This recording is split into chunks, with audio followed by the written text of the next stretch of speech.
called me a burden. In front of my son. In front of his colleagues. In my own dining room, at the table I bought with 40 years of my hands. I didn't raise my voice. I picked up my phone. My name is not important. What I am is a retired civil engineer from outside of Columbus, Ohio. I spent 38 years building things, bridges, drainage systems, a subdivision in Licking County that still has my calculations in the foundation. I built a good life too. Modest by some standards. Comfortable by mine. After my wife passed. That was 6 years ago now. Breast cancer.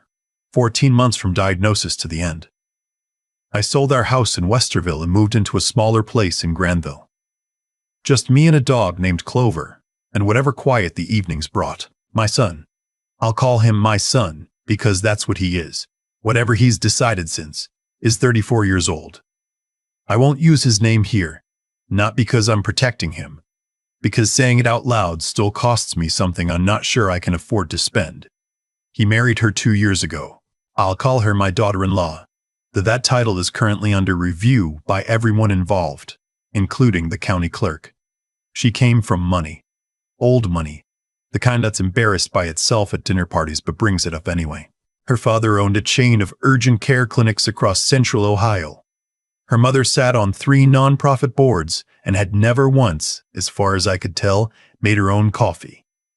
They were pleasant enough at the engagement party. A little remote, the kind of people who shake your hand while already scanning the room for someone more useful. My son called me the summer before the wedding. He was excited. He talked for 40 minutes about venues and caterers and a rehearsal dinner at some Italian place downtown that charged $18 for a side of roasted vegetables. I listened. I asked questions. I was happy for him, whatever reservations I was beginning to accumulate about my future daughter-in-law. I kept them in a drawer and didn't open it. I paid for the rehearsal dinner. I paid for the wedding cake, 4 tiers, fondant flowers, a price that made my accountant blink. I paid for the honeymoon hotel deposit when my daughter-in-law's parents suddenly had a cash flow timing issue that never seemed to resolve itself. I paid for the suit alterations for my son and his 2 groomsmen. I wrote a check that covered the difference when the florist quoted a number the bride's family felt was outside their current budget. I did these things because I wanted to, because his mother would have wanted to, because that's what you do when you love someone.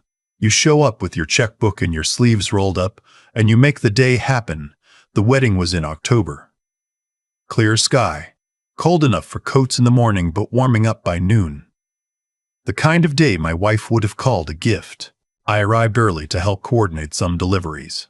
My daughter-in-law's mother had apparently decided overnight that the centerpiece arrangements needed to be taller, which meant the florist needed to be reached before 8 a.m. on a Saturday, which meant I was the one standing in a church parking lot on the phone, while everyone else was still having breakfast. The ceremony was beautiful. My son cried.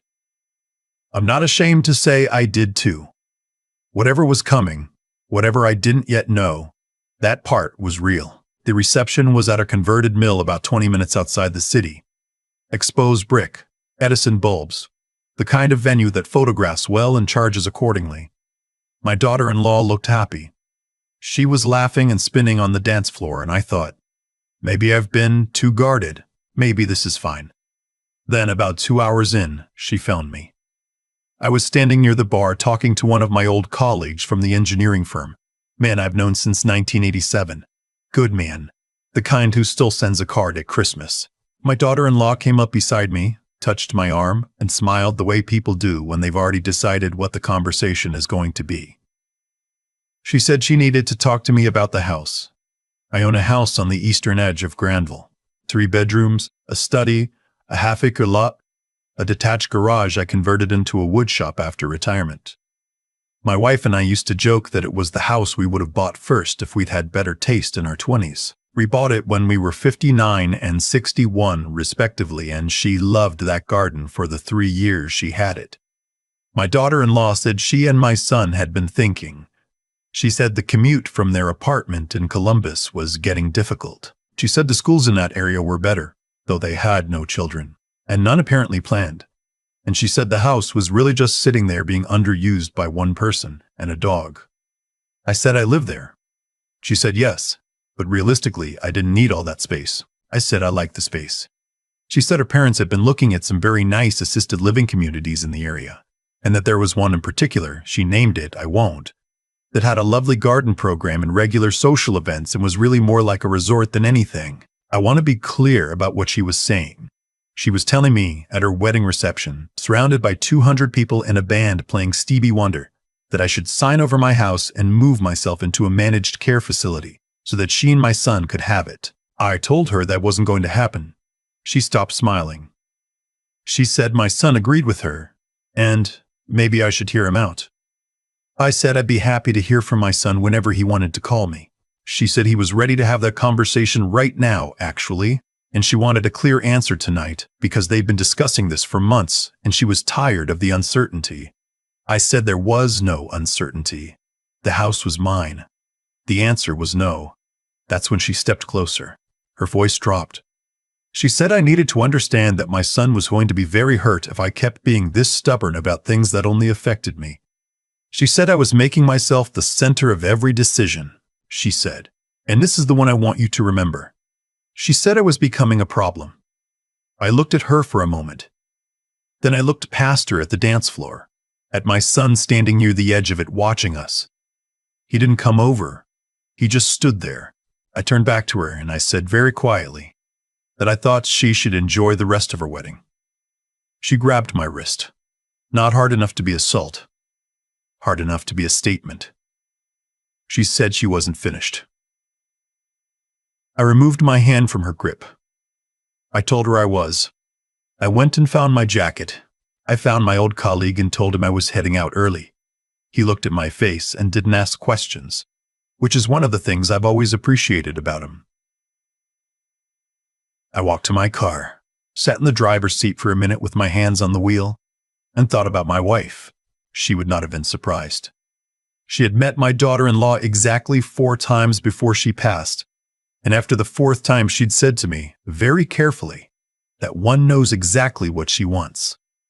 I told her she was being uncharitable. She'd given me the look she used when she was right, but wasn't going to say so again. I took out my phone. I called my attorney, a woman I've worked with for 15 years, sharp and unflappable, the kind of lawyer who answers the phone on weekends because she knows when it matters. I told her I needed to move quickly on something we'd discussed in broad terms before. She said she'd have documents ready by Monday. Then I called my financial advisor. His name I'll keep private too. I've trusted him since my son was in middle school. I told him to begin the process we talked about, the one he'd suggested after my wife died as a matter of estate planning, the one I'd kept delaying because it felt too final. Then I drove home to Granville, made myself a cup of coffee, and sat in the woodshop until almost midnight. I was building a small cabinet at the time, nothing special. A gift for a neighbor. I worked on the joints and thought about the fact that the table in my dining room had been a wedding gift to my wife and me in 1981. That her handwriting was still on a piece of masking tape on the bottom of the 3rd drawer. That I had paid for this family's celebration of itself and been told, as thanks, that I was a problem. Monday came. I signed the documents transferring the house into a revocable living trust. The trust named my 2 nieces as successor trustees, with specific instructions about the property that I am not going to detail here, except to say that my son's name appears on exactly 0 pages of it. I updated my will. I contacted the benefits coordinator at the company where my son worked, a commercial real estate firm where I had quietly been a silent financial stakeholder since they were founded, and I requested a meeting for later that week. I should explain that. When my son was 27, he wanted to start a business with a college friend. The idea was reasonable. The capital requirements were not. I provided a private loan, structured properly, with an attorney, documented, that allowed the company to launch.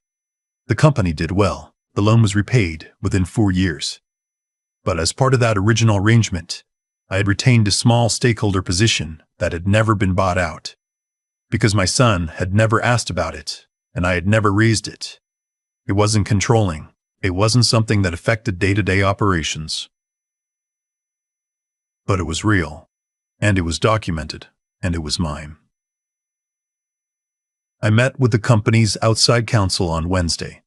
I exercised my right under the stakeholder agreement to formally request an audit of my position and its current valuation. This was not hostile. It was entirely within my rights under documents my son had signed 7 years ago. But it put certain things in motion that could not easily be reversed. My son called me Thursday afternoon. He was not calm. He said I was overreacting. He said his wife had only been trying to start a conversation. He said I had embarrassed her at her own wedding by walking out. I listened until he was finished. Then I told him, slowly, so there was no confusion, that his wife had not started a conversation. She had issued a demand, that there's a difference between those two things. That I had spent 40 years building what I have, and I did not intend to hand it to someone who thought grabbing my wrist was an acceptable negotiating tactic. He said I was being dramatic. I said I was being precise. He said he needed to talk to his wife, and he'd call me back. He did not call me back. What happened instead is that my daughter-in-law called me on Friday morning. Her voice was different, quieter. She said she thought there had been a misunderstanding. She said she hadn't meant to upset me. She said she hoped we could talk. I said I was available to talk, but that I wanted to be direct. I would not be discussing the house, the trust, the will, or the stakeholder position. If she wanted to have a genuine relationship with me as her husband's father, I was open to that. If the goal of the call was to reverse what I'd put in motion, she was going to be disappointed. There was a long pause. She said she didn't understand why I was being so extreme. I said I'd given her my answer at her wedding reception, and she'd grabbed my arm. I told her I was going to say the same thing, now that I said then, with the same answer, no. I hung up. My son stopped speaking to me for 6 weeks. I won't pretend that didn't hurt.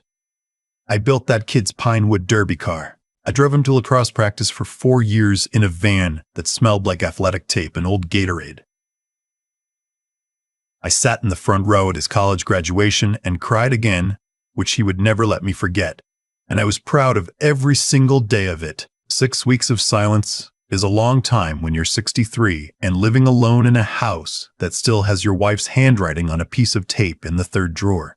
But I also knew, with the kind of certainty that only comes after enough years of paying attention, that if I reversed course, if I picked up the phone and apologized and told them I'd reconsidered, I would not be buying peace. I would be purchasing a subscription to being managed. Every boundary I didn't hold would become the new floor. Every retreat would become the new starting position for the next negotiation. I'd watched it happen to my neighbor's husband. Nice man, reasonable man. Couldn't say no to his daughter's husband, who had expensive habits and no income to support them. Within 3 years, the man had refinanced his house twice, co-signed 2 car loans, and was working part-time at 68 because his retirement account had been quietly leaned on until it was half what it should have been. He didn't complain about it. That was the worst part. He'd been so thoroughly trained to accommodate that he'd lost the ability to recognize he was being taken. I was not going to be that man. My attorney called in the 5th week to say the trust documentation was finalized and recorded. My financial advisor confirmed the stakeholder position had been formally valued and that I had several options going forward, including a buyout at fair market value that, given the company's current performance, was not a number my son would find comfortable. I hadn't decided yet what to do with that. I was in no rush. The option existing was enough for now. My son called in the 7th week. He didn't apologize. Exactly. What he did was something I've come to think of as adjacent to an apology. The kind of conversation where someone says, "I know things have been hard and I don't want this to come between us," and carefully avoids any direct acknowledgement of what this actually is. I've had a few of those conversations in my life. They're not satisfying, but they're sometimes the best available option, and I've learned to take what I can get. I told him I loved him. That was true, and I wanted it said. I told him the house was not available and would not be. That was also true, and I wanted it said. I told him that if he and his wife wanted a relationship with me, I was here, and that I would treat her with the respect any reasonable adult deserves in a family. But that respect was going to need to run in both directions, and that I was 63 years old, and not in the market for being told I was a problem in my own dining room. He was quiet for a moment. Then he said, "Okay. I don't know what that means for us in the long run. I don't know what she says to him when the phone is down. I don't know if they'll have children someday, and whether that will change the calculation, or if we'll find some functional distance that lets everyone live their lives without the whole thing breaking open again. What I know is this. I still wake up every morning in the house my wife loved. I still drink my coffee on the back porch and watch Clover do her inspection of the fence line. I still work on things in the wood shop most evenings. I finished the cabinet, gave it to the neighbor, started a bookcase. I still drive down to see my old colleague every few weeks, and we still argue about the same things we've been arguing about since the Reagan administration. My name is on the trust. My wife's garden is still out back. A little overgrown now because I'm better at wood than I am at flowers, but still there. There are daffodils every April. She planted them herself, the first spring we had the place. She dubbed the holes with a hand trowel, and I stood next to her handing her bulbs one at a time, like a scrub nurse handing instruments, and she laughed at me the whole time because apparently I was doing it wrong. She was right. She was right about that. And she was right about my daughter-in-law. And she was right about most things, and I miss her every single day. But I'm still here, and the house is still mine, and I am nobody's problem. I've thought about that night a lot since then. Not obsessively. I'm too old and too tired for obsession. But in the way you turn a piece of wood over in your hands before you decide how to cut it. You're not angry at it. You're just trying to understand the grain. Here's what I've come to believe. The way people treat you in unguarded moments tells you exactly who they are. Not who they're trying to be.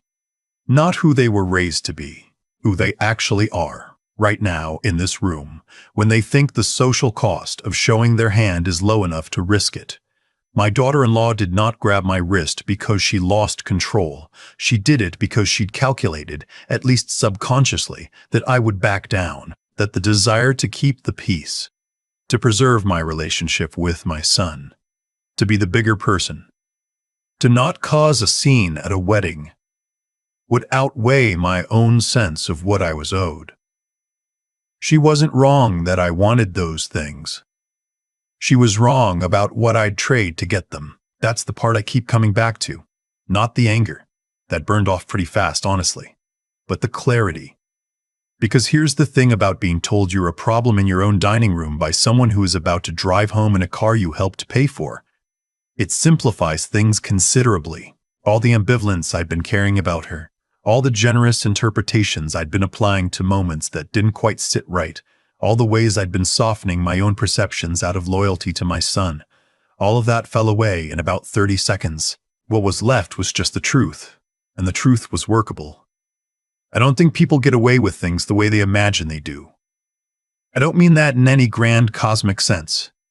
I'm a civil engineer. I believe in load-bearing walls and proper drainage, not abstract justice. What I mean is more practical than that. What I mean is that choices compound. Every time you treat someone as if their boundaries don't matter, you are training yourself to believe that boundaries don't matter.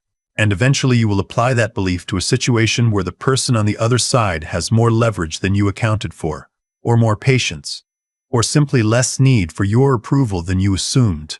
And then you will discover, at some inconvenient moment, that the math was never in your favor. My son is a good man in a lot of ways, I believe that. But he stood at the edge of that dance floor and watched, and he did not come over. That was his choice, and it had consequences, and those consequences were not punishments I invented. They were just the natural outcome of a set of decisions compounding over time. The same way water finds every crack in a foundation if you give it long enough. What I want, if I want anything beyond just living my own life in my own house with my dog and my woodshop, is for him to understand that integrity is not a luxury you maintain when it's easy.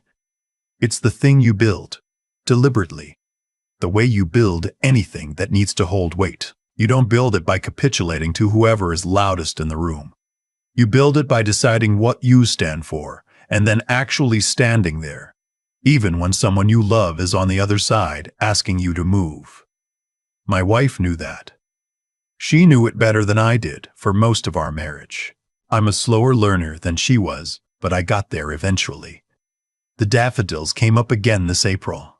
Right on schedule.